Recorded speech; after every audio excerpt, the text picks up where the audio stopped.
আর বাংলাদেশের ইতিহাসে নরসিংদীতে আমার কিন্তু জেলখানা থেকে 826 জন এইখানে আসামি এখান থেকে বের হয়ে গেলো। 85টা অস্ত্র এখান থেকে লুট হয়েছে। কালকে আইনশৃঙ্খলা কমিটির আমাদের মিটিং হয়েছে। মিটিংয়ে সার্বিক বিষয়গুলো আমাদের ডিসি সাহেব এইগুলি করছেন, আমাদেরকে জানাইছেন। এসপি সাহেব উপস্থিত ছিল, মন্ত্রী ছিল, আমরা সকল সংসদ সদস্য এখানে ছিলাম। সার্বিক বিষয় নিয়ে নরসিংদী আমরা কিন্তু অবহিত হয়েছি। তো সবারই একটাই কথা, এখন আমাদের সময় আসছে। পরিষ্কারভাবে আমি আপনাদেরকে বলতে চাই, আমরা যারা বঙ্গবন্ধুর আদর্শের সৈনিক, শেখ হাসিনার সৈনিক, আমাদের এখানে ঐক্যবদ্ধ হওয়া ছাড়া কোনো উপায় নাই। আমরা ঐক্যবদ্ধ হব এবং ঐক্যবদ্ধ না হলে এই সমস্ত বিপদ কিন্তু আমরা আসার কিন্তু সম্ভাবনা আছে।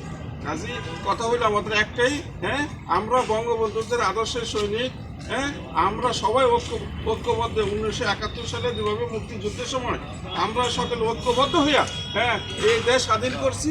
এখন এটা টিকে রাখার জন্য মাননীয় প্রধানমন্ত্রী শেখ হাসিনার নেতৃত্বে আমরা সবাই ঐক্যবদ্ধ থাকবো।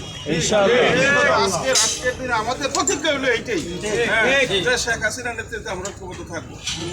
তো আশাই ছিল যে শেখ হাসিনাকে ক্ষমতা থেকে সরিয়ে ফেলা।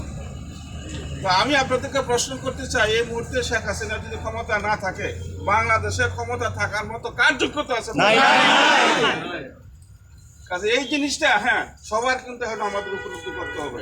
উপলব্ধি করে আমাদের জীবন বাঁচাতে, এই দেশকে বাঁচিয়ে রাখতে, এই স্বাধীন দেশকে বাঁচিয়ে রাখার জন্য আমাদের ঐক্যবদ্ধ হওয়ার কোনো বিকল্প নাই। শুধু এই মেসেজটা দেওয়ার জন্য আমি আপনাদের বললাম। না, এখানে তো জানেন স্বরাষ্ট্রমন্ত্রী আসছে, সকল মন্ত্রী আসছে, আজকেও কিন্তু মন্ত্রী কিন্তু ইয়াতে আসছে।